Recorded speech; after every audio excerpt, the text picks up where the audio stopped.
गौतम बुद्ध ने न केवल अपने समय में बल्कि आज भी लाखों लोगों के जीवन को एक नया दिशा दी। उनके उपदेश न केवल बौद्ध धर्म के अनुयायी बल्कि संसार के सभी लोगों के लिए प्रेरणा स्रोत बन गए। इस कहानी में हमें यह समझने को मिलता है कि जीवन में आने वाले संकट और दुख केवल अस्थायी होते हैं और हम उन्हें अपने दृष्टिकोण से नियंत्रित कर सकते हैं। गौतम बुद्ध ने हमेशा कहा कि दुख का कारण हमारे अज्ञान और गलत सोच में छिपा हुआ है। हम अपनी इच्छाओं, मानसिक संलिप्तताओं और बाहरी परिस्थितियों के प्रभाव में आकर दुख का अनुभव करते हैं। बुद्ध ने 4 आर्य सत्य, 4 नोबल ट्रूथ्स की शिक्षा दी, जिनमें पहला सत्य यह था कि दुख जीवन का एक हिस्सा है। उन्होंने बताया कि दुख का कारण इच्छाएं हैं जो मनुष्य को अधिक से अधिक पाने की चाह में बार बार परेशान करती हैं। दूसरा सत्य यह था कि दुख से मुक्ति संभव है और यह मुक्ति इच्छाओं के संयम, आत्मा के शुद्धिकरण और संतुलित जीवन शैली के माध्यम से प्राप्त की जा सकती है।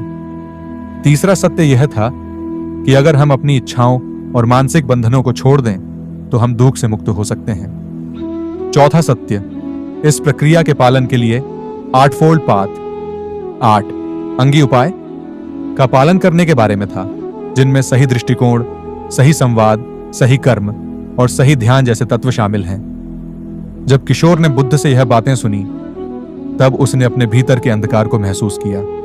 उसकी दृष्टि पूरी तरह से बदल गई। पहले वह केवल अपने दुखों में घिरा हुआ था, लेकिन अब उसने समझ लिया था कि असली सुख बाहर नहीं बल्कि हमारे भीतर छिपा है। वह अब अपने मन के विकारों को पहचानने और उन्हें नियंत्रित करने की कोशिश करने लगा। बुद्ध के द्वारा बताई गई ध्यान की विधि और करुणा के अभ्यास से वह धीरे धीरे अपने मानसिक तनावों और दुखों से मुक्त होने लगा। बुद्ध ने उसे यह भी समझाया कि दुख केवल व्यक्तिगत अनुभव नहीं है बल्कि यह सभी प्राणियों का साझा अनुभव है।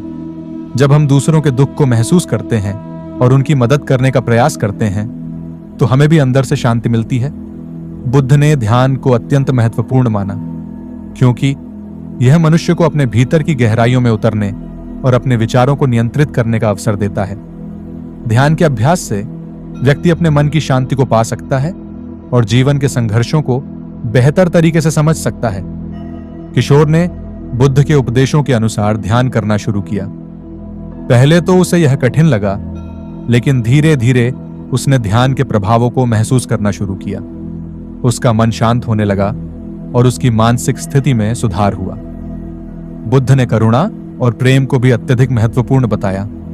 उन्होंने कहा कि जब हम दूसरों के प्रति करुणा और प्रेम दिखाते हैं तो न केवल उनका जीवन बेहतर होता है बल्कि हमारा भी जीवन सहज और सुखमय बन जाता है। यह जीवन का सबसे सरल और प्रभावी तरीका है अपने दुखों से मुक्ति पाने का।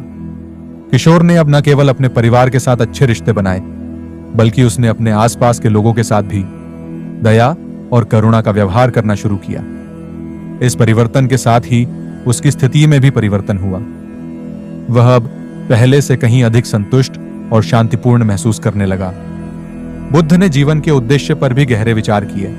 उन्होंने कहा कि जब तक हम अपने जीवन का उद्देश्य नहीं समझते तब तक हम अनिश्चितता और निराशा में रहते हैं।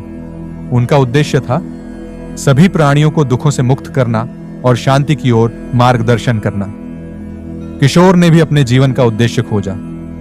उसने यह समझा कि उसका जीवन दूसरों की मदद करने के लिए है और इस उद्देश्य को अपनाकर वह न केवल अपने दुखों से मुक्ति पा सकता है बल्कि दूसरों के जीवन को भी बेहतर बना सकता है।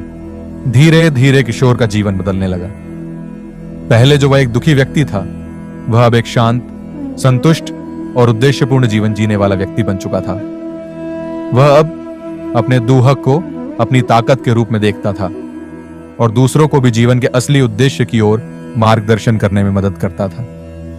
बुद्ध के उपदेशों को आत्मसात करके उसने न केवल अपने जीवन को बदल लिया बल्कि वह अब दूसरों के लिए भी एक प्रेरणा बन चुका था। उसने अपने जीवन को एक नए दृष्टिकोण से देखा और उसी तरह से उसे जीवन के सच्चे सुख का अनुभव हुआ। गौतम बुद्ध की यह कथा हमें यह सिखाती है कि जीवन में दुख आएंगे, लेकिन उनसे निपटने का तरीका हमारे भीतर है। जब हम अपने मानसिक विकारों को पहचानते हैं और उन्हें नियंत्रित करते हैं तो हम जीवन को बेहतर तरीके से जी सकते हैं। ध्यान, करुणा और सकारात्मक दृष्टिकोण के साथ हम अपने जीवन के उद्देश्य को पा सकते हैं और संसार में शांति और सुख ला सकते हैं। बुद्ध की यह शिक्षा आज भी हमारे जीवन को एक नए अर्थ दे सकती है।